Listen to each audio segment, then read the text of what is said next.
Bonjour à tous et bienvenue sur cette nouvelle vidéo.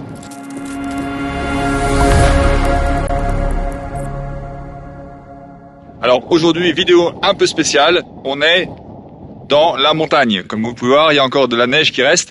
On est sur le Hermon, la plus haute montagne d'Israël. Et ici, on est à 2200 mètres d'altitude à peu près. Alors, il faut savoir que les montagnes en Israël représentent 66% du territoire global. Donc c'est une donnée très importante. Mais celle-ci, le Hermon, c'est vraiment la montagne la plus haute.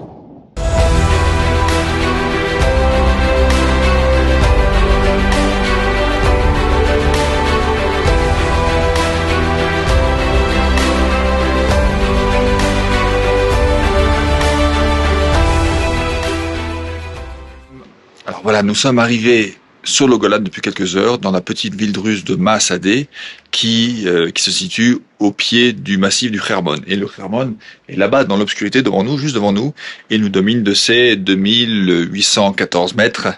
Et donc demain matin, on part pour escalader le sommet.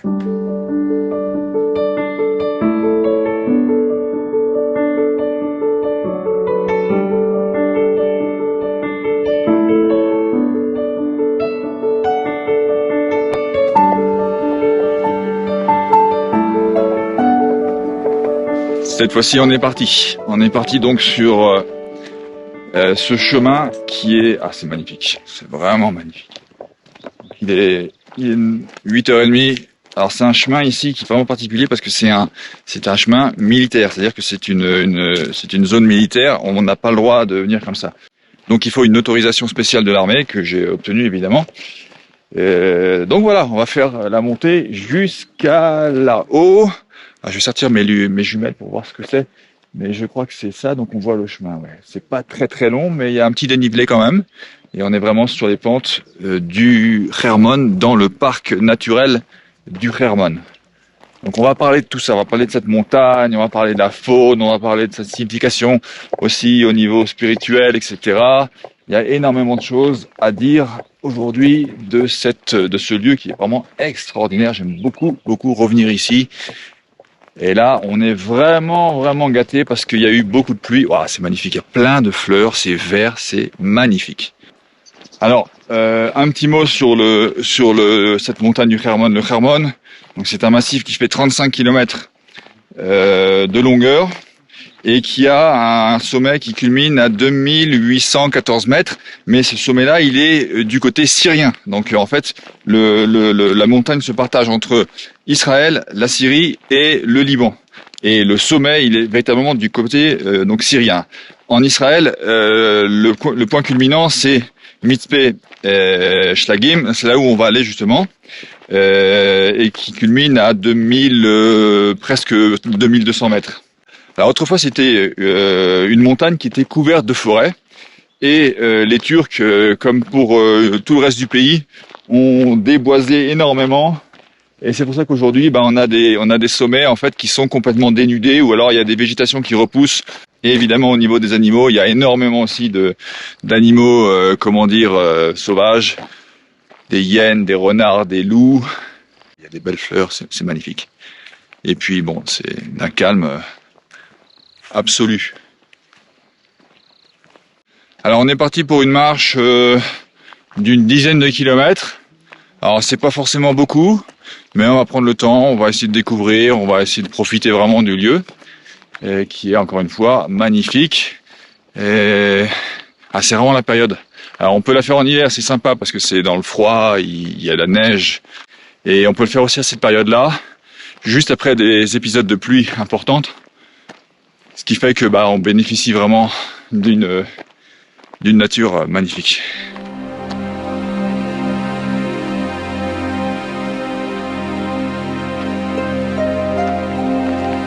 Des vaches de haute montagne, enfin de moyenne montagne on va dire. Voilà, gentil de nous laisser passer. Et maintenant on va attaquer le Raidillon qui va nous amener jusque tout en haut du mont Mitzpeh Shlagim, donc l'observatoire des neiges en hébreu.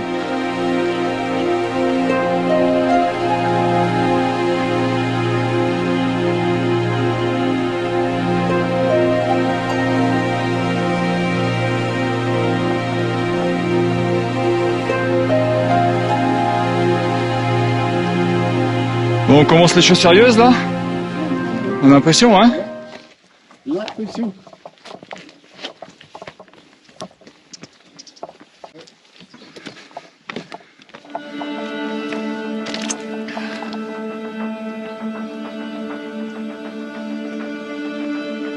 Alors le Hermon, ça vient de la racine Herem en hébreu. Ça veut dire l'exclusivité, la mise à part un petit peu. Donc ça, comment dire, ça a un caractère un petit peu de sainteté, c'est-à-dire étymologiquement de mise à part.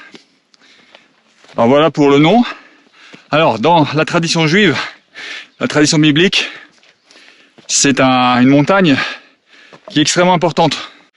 Elle a un aspect négatif qui est assez peu prononcé mais qui existe, on va en parler. Et puis elle a surtout un aspect extrêmement positif de bénédiction. Alors ça pour une première raison, avant de pouvoir exposer tout le reste, au fur et à mesure de la marche, c'est que en fait, c'est le château d'eau en fait d'Israël. Parce que on a une pluviométrie extrêmement importante avec les neiges, parce que on a de la neige ici tous les ans, quasiment tous les ans on va dire, et on a l'équivalent de 1500 mm d'eau par mètre carré et par an. Donc c'est énorme. Quand ces neiges fondent, eh bien elles coulent à partie sur la Syrie, une partie sur le Liban et une grosse partie sur Israël. Et c'est ces neiges, ces eaux-là qui vont prendre un chemin souterrain et vont aboutir en bas du Hermon, dans 3 sources essentiellement, dont on a déjà parlé. Donc d'une, on a parlé, c'était le Dan. La seconde, le Dan, la seconde c'est le Snir. Et la troisième, le Banias. Donc 3 sources qui vont après couler un petit peu indépendamment et qui vont se rejoindre à 20-25 km, plus en aval, pour former le Jourdain. Et c'est comme ça qu'en fait, le Jourdain prend ses eaux du Hermon. C'est pour ça qu'il y a cette, cette association du Hermon avec la bénédiction, notamment le psaume. Alors je crois que c'est 133.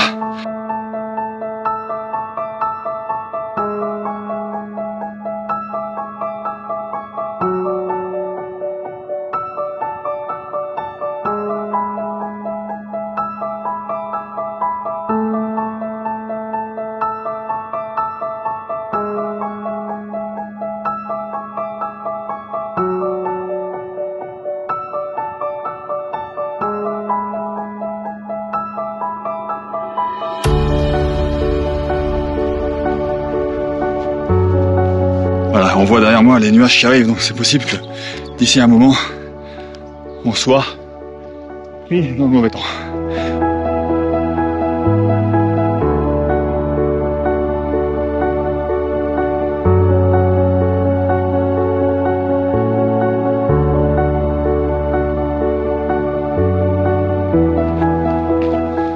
Alors là, c'est rigolo, enfin rigolo pour nous maintenant, mais il y a un type qui a dû rater son virage parce qu'il y a un petit chemin qui passe là-haut, une petite route.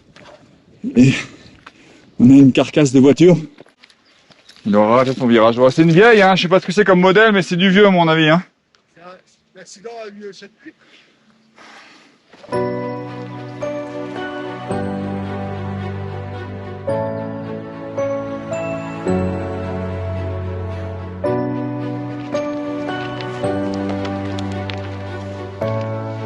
Bon, on arrive à la route. Ah oui. Voilà. Alors là, le fond de l'air est quand même un petit peu plus frais que pas dans la vallée, mais au parking là où on a commencé.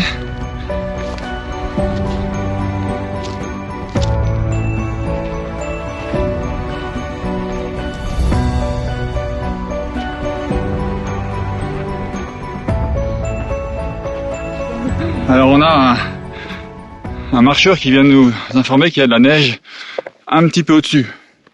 Donc c'est une très bonne nouvelle, parce que ça met un petit peu de piment, mais c'est pour ça qu'on sent la fraîcheur qui s'accentue là.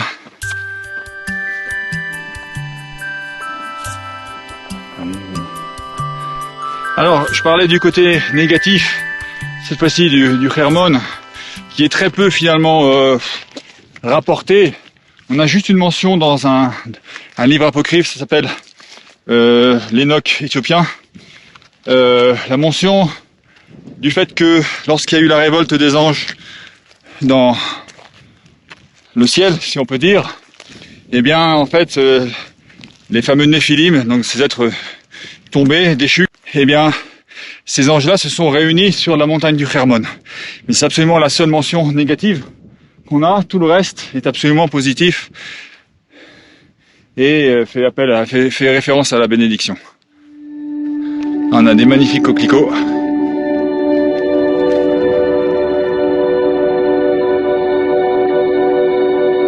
À combien 1500 mètres d'altitude, peut-être un peu plus. 1800 mètres d'altitude, voilà.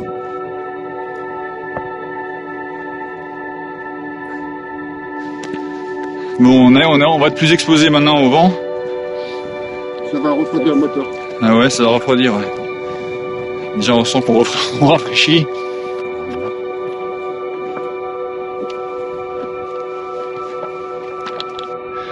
Sympa. Ah, les nuages sont passés, tu vois.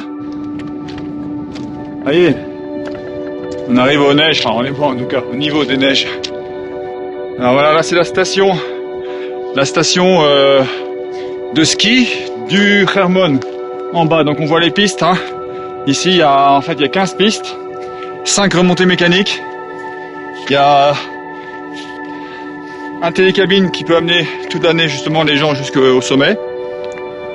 Voilà, donc c'est le seul endroit de sport d'hiver d'Israël. Et en face de moi, là-bas, attendez que je me repère, derrière moi, en tout cas, vous voyez la montagne la plus haute là-bas, et ben c'est le sommet du Hermon, c'est la Syrie. Donc c'est vraiment un endroit extrêmement important au niveau géostratégique parce que on a les 3 frontières, hein. On a le Liban, la Syrie et Israël. Enfin, on a 2 frontières plutôt, les 3 pays. Et évidemment cette montagne, ce sont les yeux d'Israël sur la Syrie. Et il me semble que par temps très clair, on peut voir presque jusqu'à Damas. Donc d'où l'importance. Alors voilà la neige. Bon, il n'en reste pas grand chose, hein. Allez, ce qu'on voit, voilà. Il n'en reste pas grand chose. Mais c'est une occasion trop belle pour la rater, pour prendre une petite photo sur la neige. Et voilà. Alors là, c'est énorme.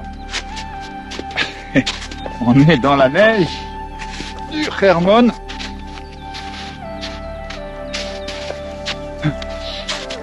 Oui, il est trempé. Oui. Non, par contre, ce que je peux faire, c'est ça.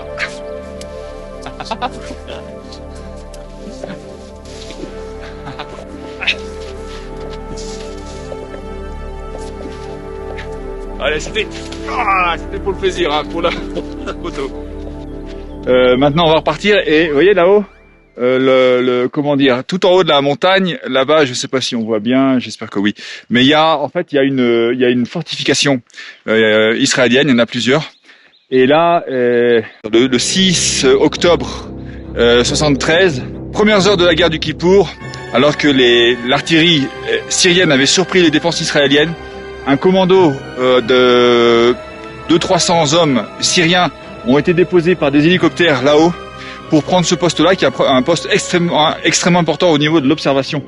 Et les hommes qui ont été là-haut ont livré un combat de résistance, mais n'ont pas pu faire grand-chose. Certains ont réussi à fuir et les autres ont été capturés. Le 8, 2 jours après, les Israéliens ont lancé un assaut pour essayer de reconquérir cette place. Ça a été un échec. Il y a eu une 3e tentative le 21 octobre, donc presque à la fin de la guerre, 5 jours avant la fin de la guerre. Et au final, cette place extrêmement importante a été reprise par les Israéliens.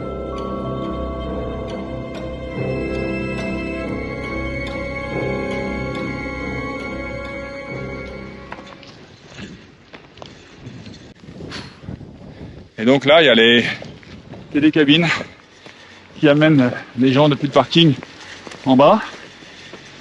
Alors maintenant, c'est le petit café. Le petit café qui fait du bien. J'espère qu'il y a le petit café. Et voilà, c'est le repos du guerrier. Et on a une vue splendide. On va regarder.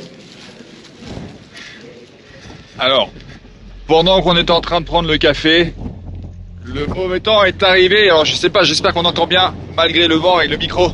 Mais regardez, on a les nuages arrivent, le vent se lève, c'est glacial. Donc là, on va devoir redescendre bientôt sur la station. Il faut qu'on aille manger et qu'on retourne après au parking à la voiture.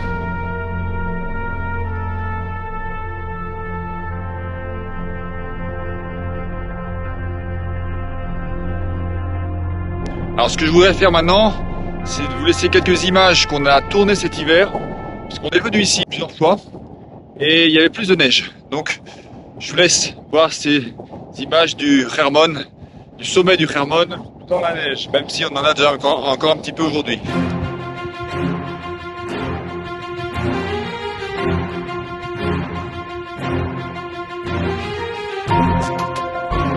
Alors voilà, là je suis en haut du Hermon, enfin, là où on peut aller en tant que touriste, si on peut dire.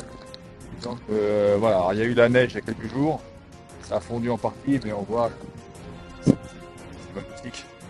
Et bon, après derrière nous c'est les bases, salle, l'observatoire, etc.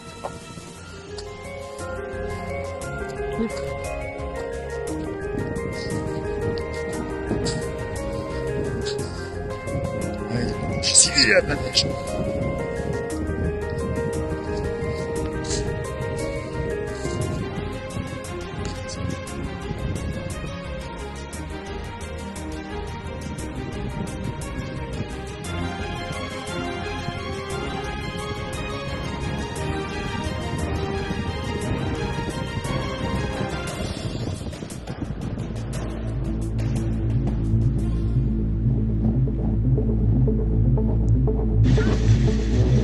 Alors, on est parti pour la descente. La descente. Et c'est pas les meilleures conditions météo. Et le froid nous est vraiment tombé dessus d'un seul coup.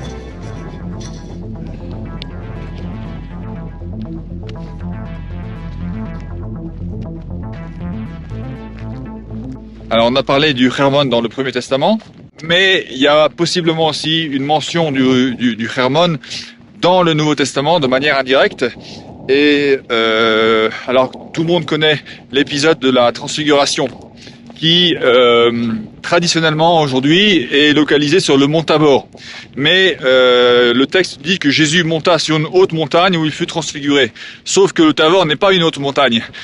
Et c'est pour ça qu'un certain nombre de spécialistes pensent que en fait Jésus est venu sur le Hermon et a été transfiguré ici sur le Hermon. Et quand on parle de haute montagne dans la région, on n'est pas loin du lac de Galilée malgré tout. Et bien quand on parle d'une haute montagne, automatiquement le Hermon vient en priorité.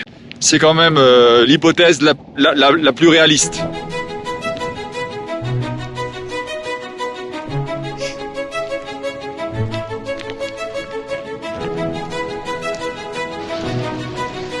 Après l'effort, le réconfort. Je viens de voler la phrase à quelqu'un d'autre.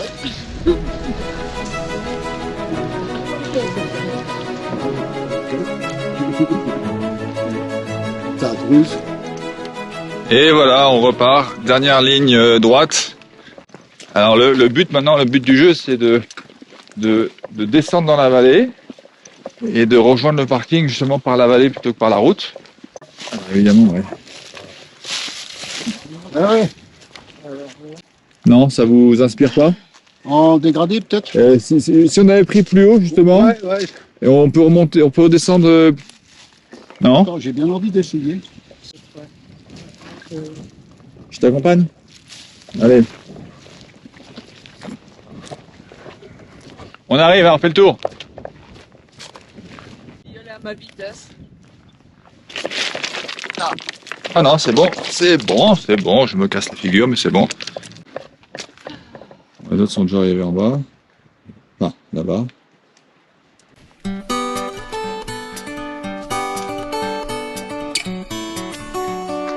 ça se fait qu'il y ait une tortue ici? Oui, il y en a dans le désert aussi. Hein.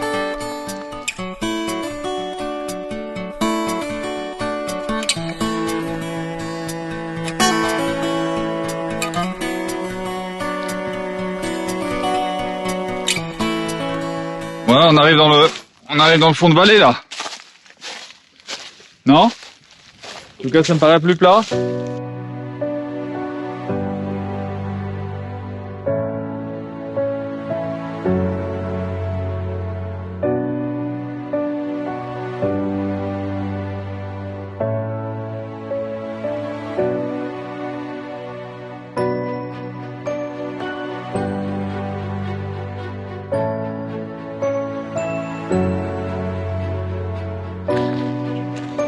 Des chevaux et des vaches.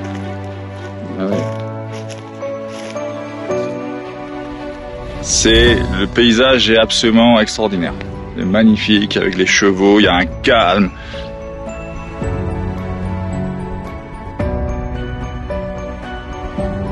Franchement, ça valait le coup de faire la petite descente et d'arriver dans cette petite vallée, hein, parce que vraiment c'est joli, joli comme tout. C'est magnifique. Voilà, maintenant on est en terrain On est à découvert. facile, on est sur un chemin, et donc là on devrait arriver, on a 1 km ou 2 km du parking, peut-être un peu plus.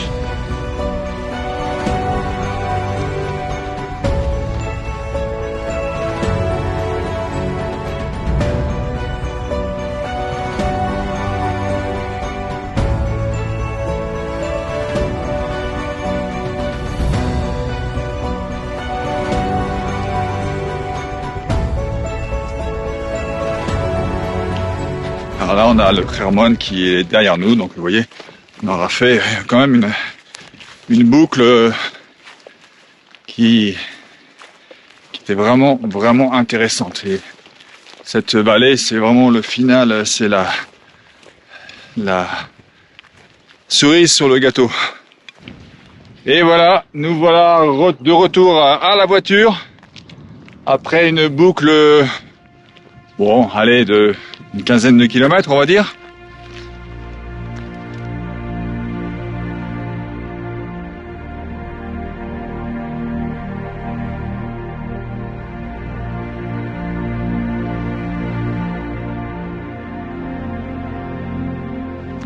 Et bah, c'est une magnifique excursion. Donc sur ce, je vous dis à bientôt pour une nouvelle vidéo.